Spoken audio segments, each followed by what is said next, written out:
Good morning world! Nandito ako guys sa gubat. Oh, gubat. Gubat. Ang bilis tumubo. Titrim natin ngayon to guys, ha? Trim natin to.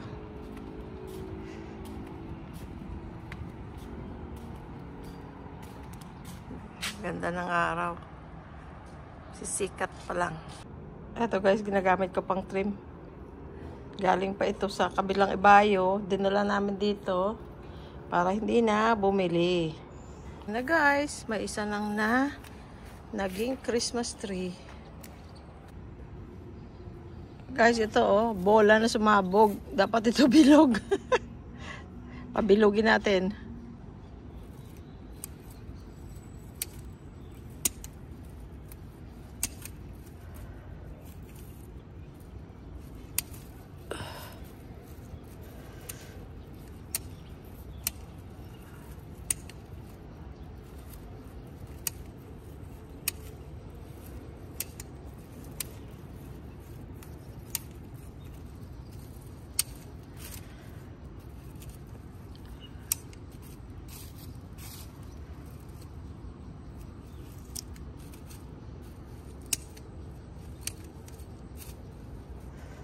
Satisfying tong ganito eh. Kasi madali lang naman kung ano ang nakausli, yun lang ang puputulin mo. Naka-shape naman na yan siya.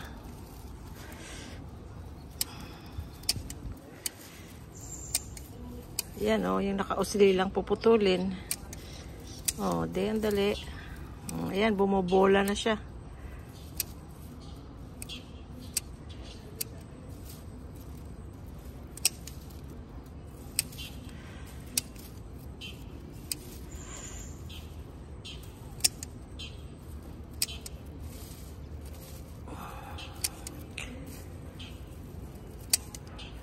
Diba?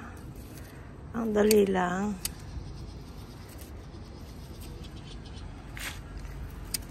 Ayan guys, bilog na siya. Ang dami pa natin gagawin. Pero mabilis lang. Ayan o, ang Christmas tree. Year round kami may Christmas tree. Ayan o. Naku, ito, gubat. Oh, gubat. Pero ang shape niyan, spiral. So, atin na naman gagawin. Morning.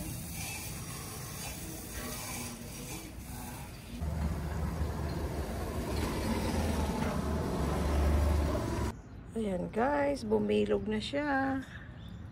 Dati nakalbo ito dito, oh. Half nito wala ng dahon. Tapos yung mga tumubo dito, hindi ko pinutol, sinuksok ko dyan sa, sa wire. Kaya bumilog na ulit siya. Hindi na siya kalbo. Meron pang part na konti. Pero, ay dati talagang wala na. Nakalabas na yung wire niyan. Pero madali itong alagaan. Ano siya, very easy. Kasi, ano siya, hardy plant. Hindi siya basta-basta na namamatay. Madaling i-maintain lang, mabilis lang siya pero madali lang naman putulin. Ayan siya guys, bilog na siya, bilog guys. Gagawin natin, nakita ko na lang pagtapos na. Ayun guys, si Louie Boy, nakita niyo yung foldable na hagdan na sa loob yan ng pool. Kaya ito ngayon inaahon na at saka binabanlawan niya. Dahil kasi nasa loob yun ng pool nung nilagyan nila ng emulsion yung tile sa may pool para kumintab. Ginamit nila yan. Ayan, binabanlawan niya. Tanggali ka na! Marumi pa dito guys sa porch. May planggana pa. Hindi pa dito nalilinis. May pa. Inuuna muna namin ang garden para mabalde na lahat ito kasi tapos na ngayong construction dito sa gilid at sa likod. Ito na lang garahe. Yung kanyang kape may cinnamon kaya darker. Pero decaf ito guys. Kape lang tayo. Langga! Ganyan yan siya. Pag may ginagawa, hindi mo ma-stop. Hello, friends. Inom ng kape. Sarap. Halika na. Aris. Kape lang tayo, guys. Ha? Kape lang, sabi ko. Wag mong alasin ito dahil kasi marumi yung lamesa. Tinakip ko lang yan. Saan ako upo? Diyan ka. Teka.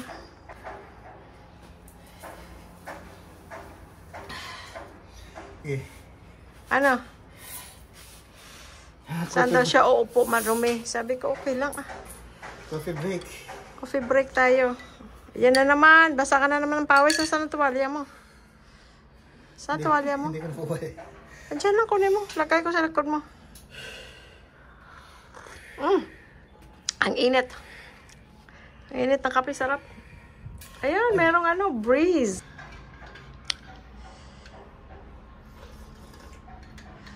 Ano, sarap? Yeah. Thank you. Pawis kami, guys. Pawis. Kunin mo yung tuwalya mo. Paano ilagay ko sa likod mo? Marumi pa ako eh. Ha? Marumi. Ano marami? Halikabok. Ako na lang. Please. This is the life. Ayan, may tuwalya na siya, guys. This is the life, guys. Itong magkakape ka na hindi ka nagmamadali ba? Sorry for the dumi. Tinakpan ko lang yung dyan, stain dyan. Kasi hindi pa nakukuskus. Hindi ka nagmamadali. Ini-enjoy mong kape mo. Pero, hindi kailangan retired para enjoyin mo ang kape mo o kung ano mang iniinom mo sa umaga. Take the time. You know, nakaka-relax. Dati pag papasok ako sa trabaho, nagdadala akong inumin. Init. Or shake. Sarap Na ang homemade. Masarap ang Or kape. kape. Lahat masarap ang kape, lalo na pag kami nagtitimpla para sa oh my gosh, ang sarap. Tamo, tikman mo. Titikman ko ha. Wow, sabroso. Nakaka-relax yung mag-inom ka, magmumuni-muni ka. Dati, pagpapasok ako sa trabaho, 1 hour na drive. More or less. Depende sa traffic. Yun ang iniisip ko, guys, lagi. Yan ang motivation ko para pumasok. Para kumita. Yung bang eventually, you don't know when, but eventually in your life, yung uupo ka na lang, gusto mong mag-garden, pwede kang mag-garden. Gusto mong nakatulala ka lang, pwede. Gusto mong nanood ka ng TV, pwede. Na hindi ka nagmamadali dahil may pasok ka pa. Thank you, Lord, dumating ang panahon na yan sa amin. Ano lang to yung para sa amin lang, yung para sa kanya. Pero doon sa mga nagtatrabaho pa, good for you. Kasi, make the money while you can. At saka kasi, ang pagpapasalamatan nyo ron, yung gabi pagka yung medyo... Teka, sandali. Sorry guys, dumating na yung magtatrabaho. Nakalimutan niya ilabas ang sasakyan. Yun nga guys. One thing I learned, isa sa mga marami kong natutunan na nito ngayong retired na ako, na sana I made more effort to relax when I was still working. Kasi yung buhay sa Amerika, napakabilis. Para ka laging hinahabol. Parang minsan off mo na instead na i-enjoy mo. Ang pag iniisip mo pa, ay nako, bukas papasok ka ulit. Or in 2 days papasok ka ulit. Parang yun laging nasa isip. Masarap ang trabaho namin, maganda sweldo. Okay siya. I love my work. Pero the fact that it's cold work, yun ang nakakapagod, you know? Dahil kasi wala kang choice kundi pumasok. Pero, yun nga natutunan ko na kahit pa nagtatrabaho ka na, take the time for yourself. Be it pamasahe ka, magpamanicure ka, pedicure ka, kung lalaki ka, magpamasahe ka, magpagupit, yung mga ganon. Just to take time for yourself, even away from your spouse or your children. I know we enjoy each other's company sa ating mga spouse, sa ating mga partner. At lalo pa sa kasama natin mga anak natin. Pero iba rin yung enjoyment when you take time for yourself. Importante yon, love yourself. Kaya lang natuto tayo, 'di ba? Lalo pa sa Pinoy, yung ugaling parang selfish, yung love yourself, kailangan love everybody else, but you can only love more when you love yourself. Kung maligaya ka, you will exude happiness para sa ibang tao. Pero kung hindi ka masaya, ay naapektuhan din ang mga tao sa paligid mo, pati na ang pamilya mo lalo pa. Kaya na si Louie Boy, oh. Ilipat yung kotse. Kaya guys, yun ang natutunan ko, na kahit na nagtatrabaho ka pa, huwag tayo mainis. Ay, ingay ni Louie Boy. Huwag tayo mainis sa sitwasyon, kundi pasalamat tayo na meron tayong trabaho, dahil kasi we can earn more money for our family, for ourselves, more blessings so we can bless others. Pero importante talaga yung self-love din, hindi yung selfishness. That just makes you an effective caregiver. Kung caregiver ka sa iyong spouse, sa isang pamilya, or you know, sa trabaho mo, magiging effective ka rin. Naano ko talaga yun. Pagbalik ng trabaho, after 2-3 days, for example, a day off, or kahit 1 day lang, but if I took time for myself, lumabas ako, nagpa-trim ng buhok, nagpa-manicure, tapos pagka may pera kong extra, nagpapamasahe ako, kasi ang masahe doon, ang mahal, binabayaran ko for 90 minutes, $100. Parang $1 per minute. Kasi ang isang oras, $60.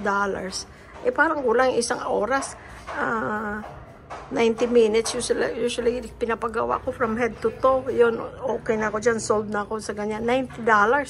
So mas medyo mahal, pero kung may extra money ako, nakapag extra hours ako sa trabaho, ayun, nagpapamasahe ako, ay talaga namang pagbalik mo sa trabaho, you're happy, tapos you are relaxed, hindi ka stressed, tapos nanonotice ko na pag happy ka, yung mga tao sa paligid mo na ano din nila yung happiness mo, yung positive vibes mo, nagiging happy kayong lahat.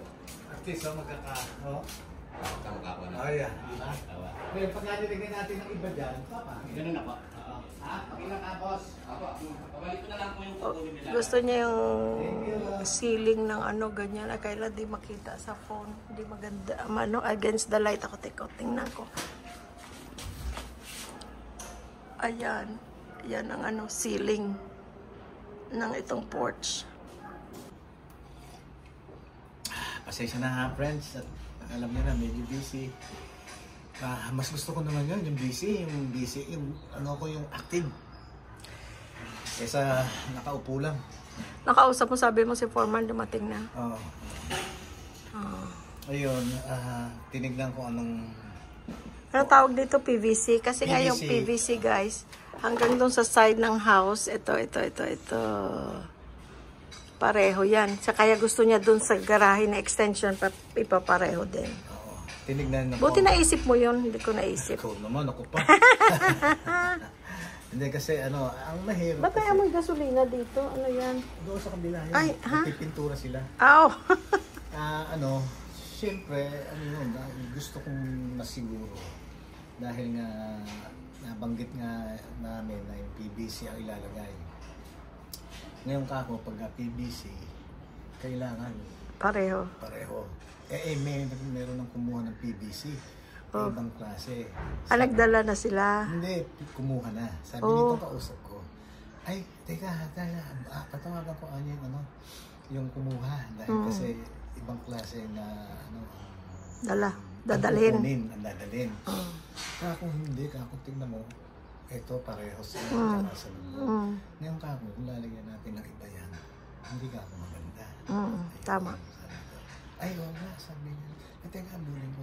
Kaya dumating si Foreman. Ayan. Yun ang istorya. So, okay siya. Agree siya. He should. Yeah, siyempre.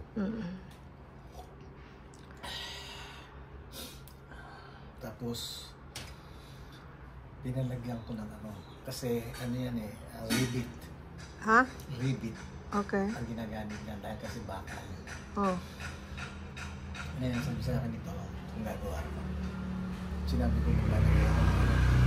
Gusto ko lalagyan ko ng Christmas light. Oh. Kasi kasi mga kita ng ano, ng kapraso na tapos ileleteryo ko para pwede mo sabitan na yung Christmas Ay, light. thank you, Wow, Lord. thank you, Lord. Thank you, Lord. Lahat naman maamin. Maayon, sorry. Maamin. Thank you, Lord, maayon. Tapos yung ano, yung solar ko, tinanggal ko doon. Ngayon, ikakabit na rin dito sa ano. Yan, Saan? yung gitna nito. Pero doon sa labas. Sa labas. Nakita mo yun? Oh, hindi ba? Yung pinakain. Oh. Doon ngayon nakaganit yan. Sa gitna? Oo, gitna. Hindi pangiting na? Mapangit. Ayun, solar yun. Okay. Yan o, mga ganyan. Pangit ba yan? Hindi, dahil kasi yun nasa poste. Nasa poste naman yan eh. Ito. Ayun. Yung isa natin doon, no? Tingnan mo yun. Pangit ba yun? Pangit ba yun? No, hindi nga. Hindi, kung Dahil kasi maganda yung pinagkalagyan nila. Hindi, kasi ako rin ang nagpalagay yun eh. Kaya nga. Noon? Ay, naku, akala ko naman dito mo ilalagay. Doon pala sa garahe din. Pagka pala friends, Bisaya at saka Tagalog nag-uusap, mahirap. Hindi magkaintindihan. Hindi, pinakikita ko lang itong ending. Oh, okay. Lagi kami guys, meron kaming communication problem sometimes sa Bisaya, Tagalog. Ito yung pinakagitna niyan, doon pero doon. Oh, okay. Di ba? Okay, sige na, tapos na ako sa kape ko. Mag-ano na ako, tapusin ko na. Nasaan yung trimmer mo? Yung trimmer. Hindi pa ako tapos. Yung trimmer ko para... Ito, andito. Yan ba yun? Ito. Sige guys, tapusin ko muna yun.